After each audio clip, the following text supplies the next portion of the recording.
Thank you so much. So, I would like to present a small talk presentation on ego state therapy. And lately, I have worked a lot on this topic, and therefore, I thought it would be a good talk to present in today's gathering. And for people who already work in the domain of hypnosis, and particularly people who have done PG diploma, they must be aware of this ego state therapy because we are taught this therapy in our course. And for people who are new to hypnotherapy, they would be able to relate with the concept of ego state with some other psychodynamic approaches as well. So to start with ego states therapy, we'll just run through what are the theories, what ego states are, what ego state therapy is, what are some types of ego states, how are they categorized, how do they come to being, how are they formed, what are the distinct characteristics of the ego states that we are talking about, and what is the kind of impact they present in a person, and how hypnosis is amalgamated with ego state therapy to create a very holistic intervention model, and not just as an intervention model, but sometimes the hypnotherapy based techniques can also be a very useful preventive models as well when we use ego strengthening techniques as a singular approach. At the end, I would like to present quick cases in which ego state intervention has been very useful. So to start with the theoretical aspect, so it's basically a psychotherapeutic approach given by John and Helen Watkins. Now, how it started was so Freud gave us the structural model of mind, id, ego, superego, and Freud's student, Dr. Paul Fedden, he gave the concept of the subpersonalities within the one personality, and he uh, particularly propounded that personality is like peeling onions and there are multiple layers to it. And that concept of Dr. Paul Fedden was taken forward by John Watkins and Helen Watkins. They were his contemporaries and his students as well. And they stated that basically personality is seen to be composed of small parts or subpersonalities or ego states, as they call. And each ego state has its own set of memories, its own set of resources, and its own set of behavioral patterns and thought processes. And in ego state therapy, what we basically do is we establish a channel of communication within these different ego states. We negotiate and we help to resolve the internal conflicts of the ego states. So many of the psychological issues are a result of different ego states and the internal conflict arising in the human psyche of these ego states. Then Claire Frederick, C. Claire Frederick, and McNeil has also done excellent work. They have taken forward Watkins' work and they have stated that ego states are very organized system of behavior and experiences, and not just the moods or emotions, but they are very organized structure of behavior and experiences. And in ego state therapy, we basically facilitate the healing by allowing the communication channel. We allow one ego state to communicate with the main executive ego state, or the various ego states are seen, heard, and allowed to communicate freely. And that is how we transform some of the maladaptive ego states. Then Gordon Emerson has also done excellent research, and he has also written a book on ego state therapy, and he states it as a psychodynamic approach, which essentially uses hypnosis to assess the distinct parts of the personality, and therapeutic change is brought by awareness, again, communication, and integration of these various ego states. Ego states therapy focuses on, then there is a internal family structure, which was given by Barrel and Rioch, and they say that ego states are representation of these internal family structures. Just like in a joint family, there is a head of family, then there is another person doing another role, there is another person doing different roles. So he conceptualized ego states as that internal family, and each ego state will have its own consistent pattern, feeling, thinking, and behaviors. So the different parts or the subpersonalities within, which ego state represents a different subpersonality. So basically, as per Watkins, they're pretty semi-autonomous, and these parts have their own perspectives, their own willpower, their own set of emotions, their own set of memories. So it is quite possible that within a human psyche, within one person, one ego state will behave very, very differently from another ego states, because they have all their different set of memories, their different behavioral tendencies and preferences. Now, Hilgard, who has now in hypnosis, we study the work of Hilgard, and particularly the hidden observer phenomenon, that there is a hidden observer within us which is able to observe all the changes that is happening. And he says that the subpersonalities, or which we are referring to as ego states, are very distinct aspect of personality, and they show their manifestation as very organized system of thoughts and behaviors. So very recently, Siegel has stated, who is a prominent scientist in the field of cognitive neuroscience, and he has suggested that the brain operates through multiple semi-independent processing system, which can correlate with the idea of subpersonalities that Watkins and Hilgard has been discussing. So this is how the theories of ego state came about. It first from Freud, then from Freud, the idea was taken forward by Paul Fedden. By Paul Fedden, it passed on to Dr. Eric Berne, who gave us the transactional analysis model, and he says there are three distinct kind of ego states: parent ego, child ego states. And then came Watkins, who based on hypnosis, the phenomenon of dissociative theories, and they came up, they actually mapped each ego state with certain qualities, and they actually assess these ego states through trance. And they found out that some of the ego states can be very conflict inducing, while there are some other ego states who can be highly cooperative, and they act as like the inner wise advisors to us. And Robert Shaw's in internal family structure model states that these ego states can be categorized as people, different people in a family. Some of them act as wounded soldiers, the exiled. Some of them are very protective. They act like the managers, and some of them can be firefighters. They are very highly reactive ego states. So there are certain categories in which ego states have been put by Watkins. They have stated that uh, the formation of ego states is a very normal process in one's developmental journey. So if it is happening through a very normal process, a very integrative process, the normal ego states are formed. If it is happening as a result of a trauma, then wounded ego states are formed.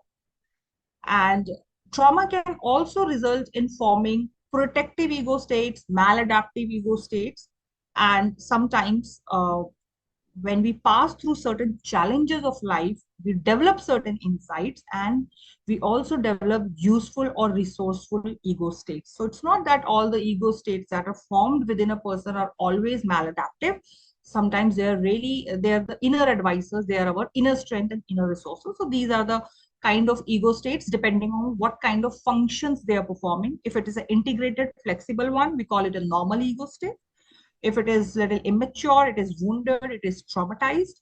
If it is very protective, then it can be very, very defensive in its outlook. It can be highly controlling, and sometimes it will act as an inner छोटी protective दिखती हो गई force. है. If it is maladaptive, we'll see these maladaptive ego states in people who are addicts. They have very self-sabotaging tendencies. They have very hostile outlook. And then, as we spoke, we have useful ego states, which are very resourceful, full of wisdom, and they offer strength, creativity, wisdom. And these resourceful ego states can be intentionally accessed to support the healing process.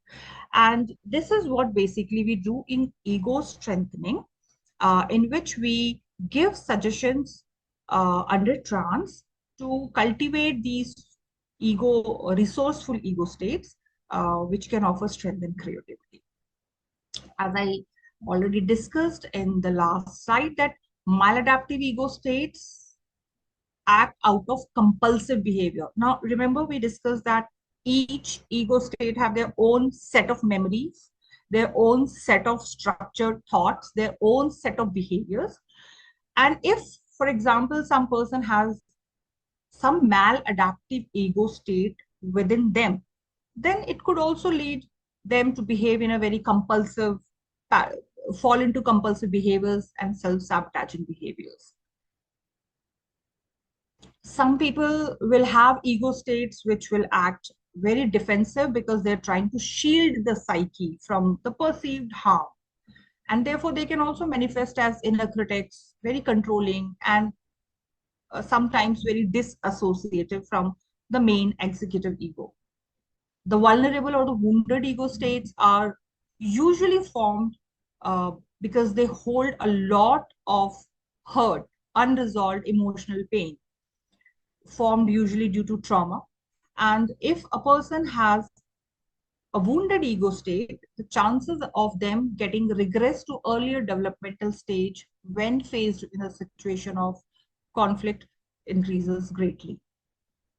So, what leads to formation of these ego states, and why should a person's psyche be kind of split into so many ego states?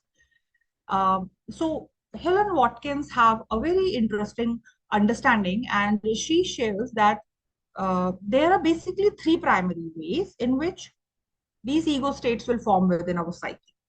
So, one is if we are exposed to repeated trauma. So, trauma can induce ego states. Second is the process of introject, which we'll see in the coming slides. So we call them introjected ego states. And third is the normal process, the normal differentiation, which happens with every one of us, developmental ego states. Now, trauma-induced ego states and introjects will usually result in disassociation, meaning the main executive ego may or may not be aware of their presence, depending upon the level of disassociation with the main executive.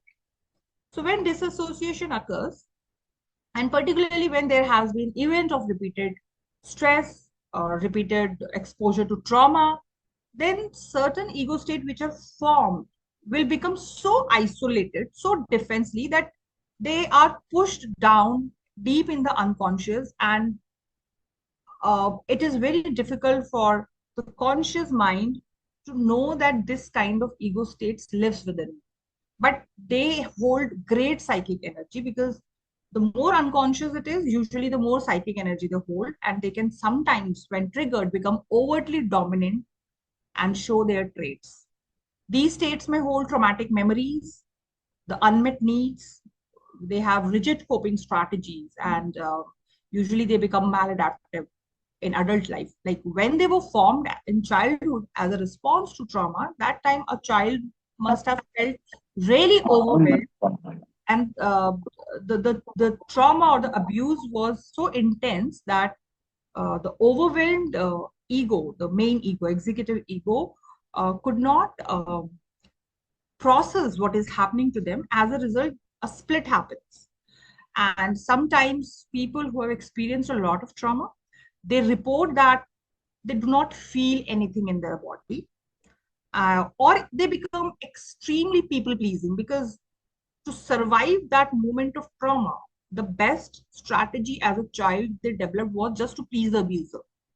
And that is the default setting that happens within them.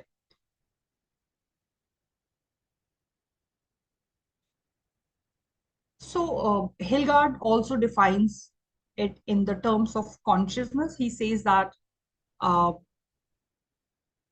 there happens a certain level of disassociation within the mainstream of consciousness. If this is the mainstream of consciousness of a person, so there can be a split due to trauma. And because now there is a split in the consciousness, these ego states formed will operate outside the executive control, which means the normal day-to-day awareness of an individual, these ego states exist outside the periphery of that normal awareness. So we are calling an ego state dysfunctional or maladaptive or traumatized ego state only when the main executive ego state is either partially or absolutely unaware of its existence.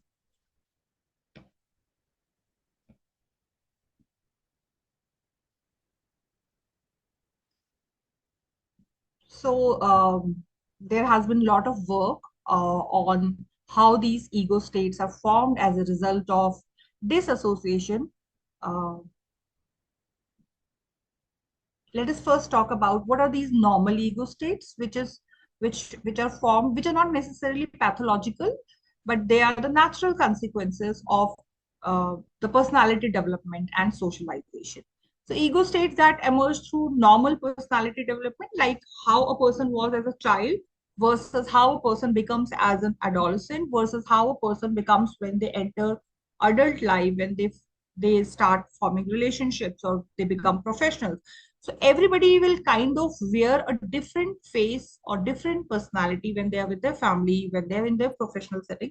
So that is a normal development of different ego states. So one can have a professional personality which acts and behaves differently, and a different personality at home when they are with their family. So that is, so this time the conscious ego is pretty much aware, and this shift is very considered a very normal shift. It is a interplay of environment, neuropsychology, and developmental factors. And it is necessary also. That is how we learn to navigate the different roles and tasks of our life. So these ego states, which are formed due to the normal differentiation life process, may not necessarily be pathological, but yes, they can become dysfunctional if they become if they are engaged in a lot of conflict or they become too rigid. However, in healthy individuals, we usually will see smooth access and integration of these ego states.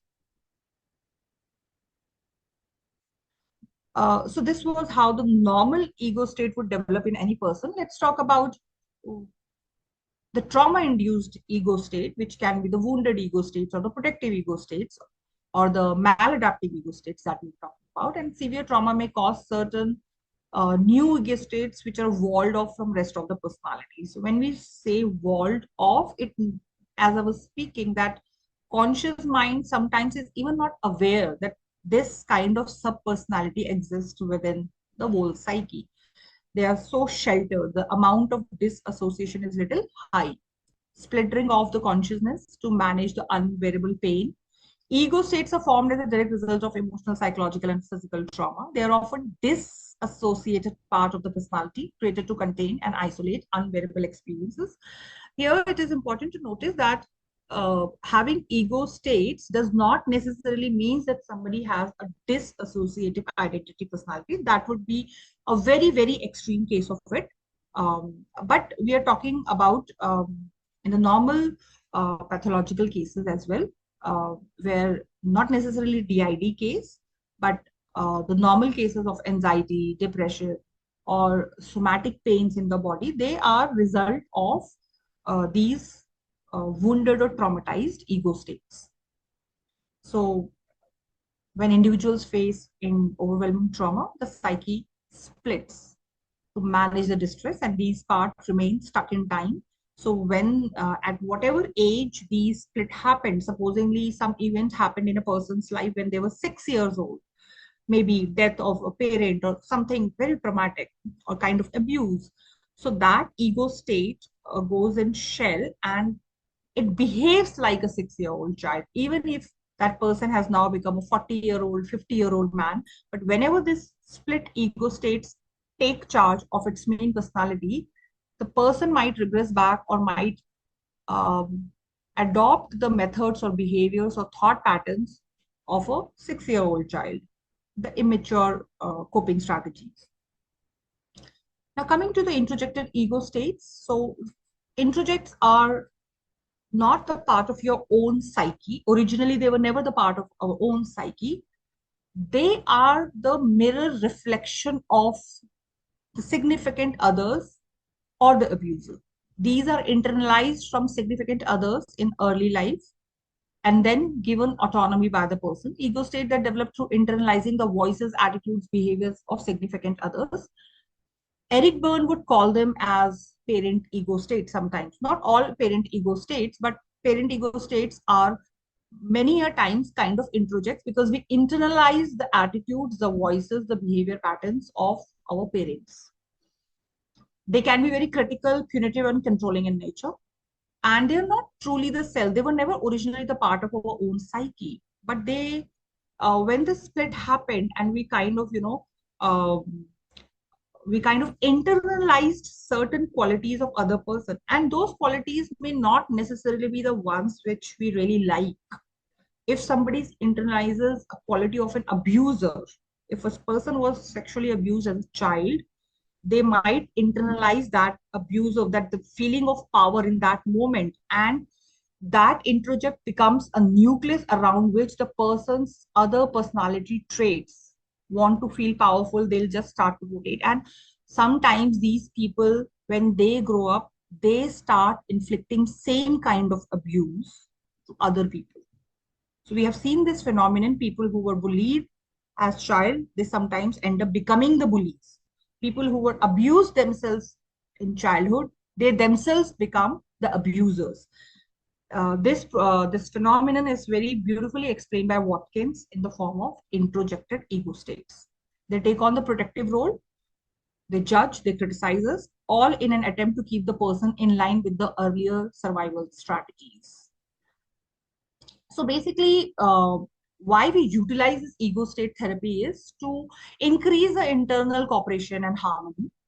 We don't want to necessarily eliminate all the ego states. We just want them to be cooperative, communicative, and integrate with the main personality. So we use a lot of symbolic unification, cognitive restructuring, sometimes future pacing, to support the trauma resolution, inner harmony, and emotional regulation. How do we use hypnotherapy in ego states? Well, hypnosis facilitates deep relaxation and focused attention, right?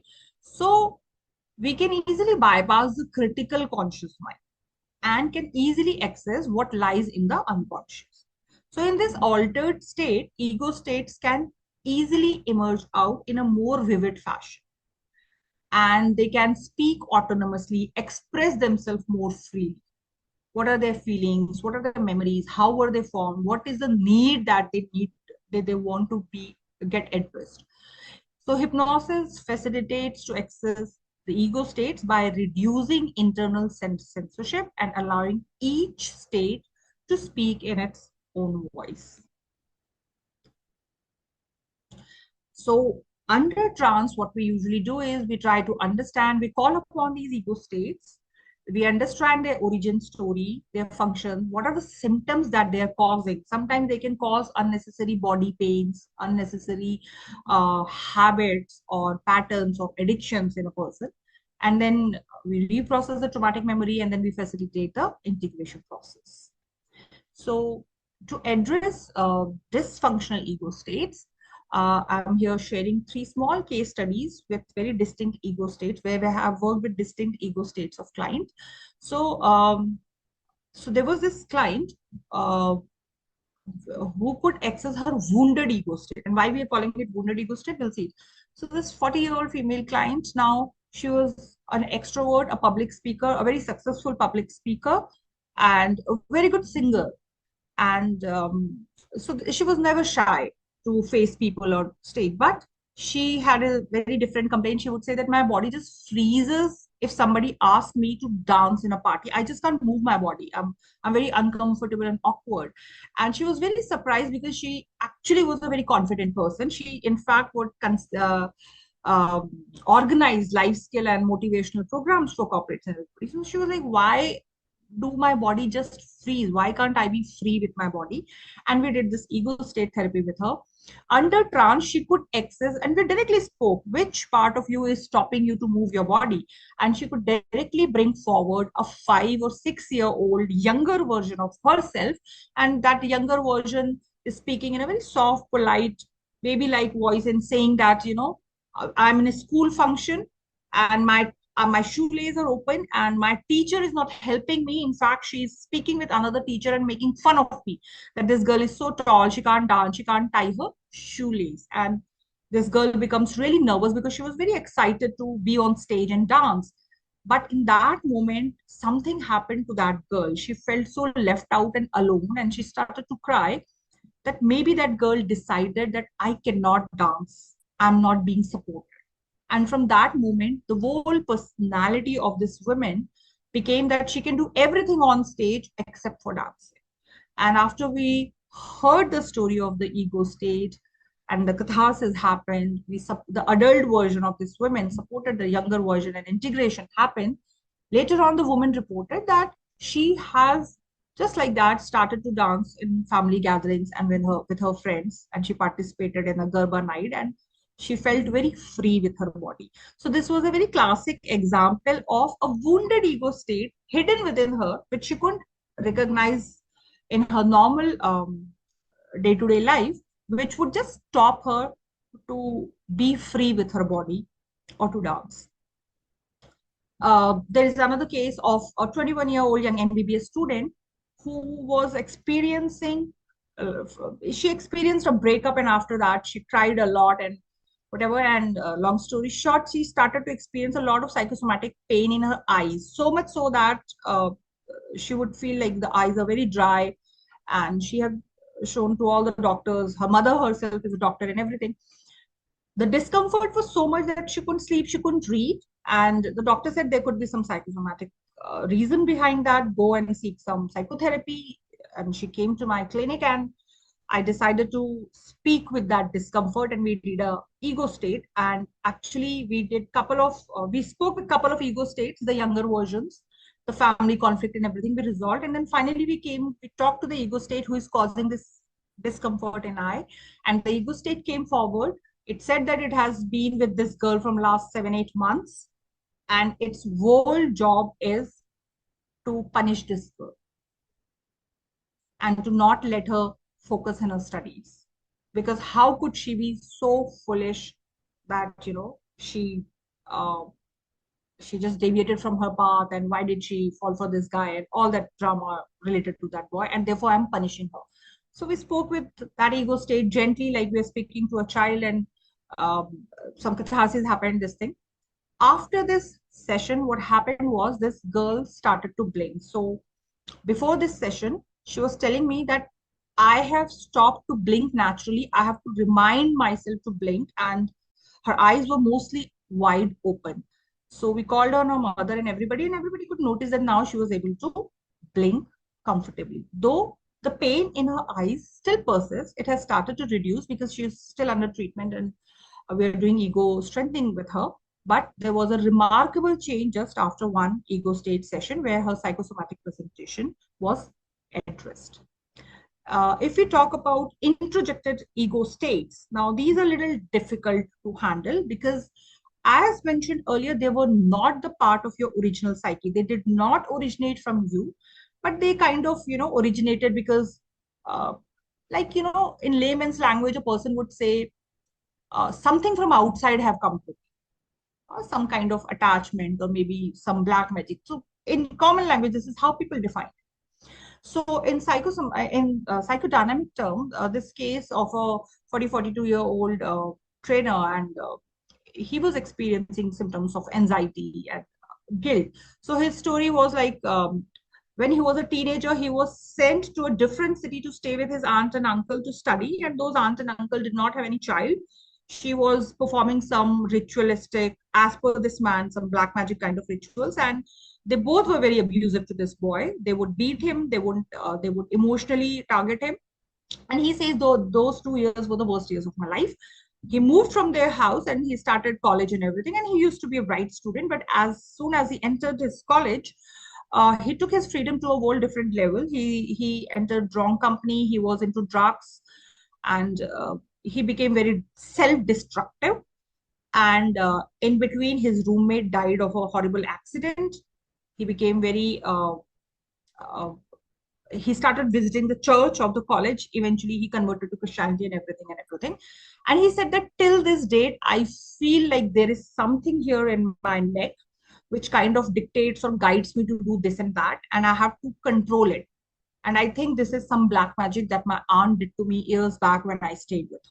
So this was this man's version. So we just thought that we'll do an ego state therapy and address what is that feeling of discomfort that this man describes? And under trance, he visualized that ego state as a very peculiar a skull filled with blood.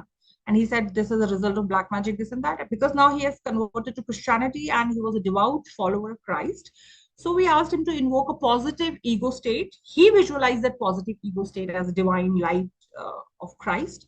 And then we negotiated with this ego state that, why are you here? That ego state said, I have been sent here by the aunt to kill him, but I couldn't kill this boy because he was already going to church and he was protected by Christ. So I instead killed his roommate, and this kind of story came up.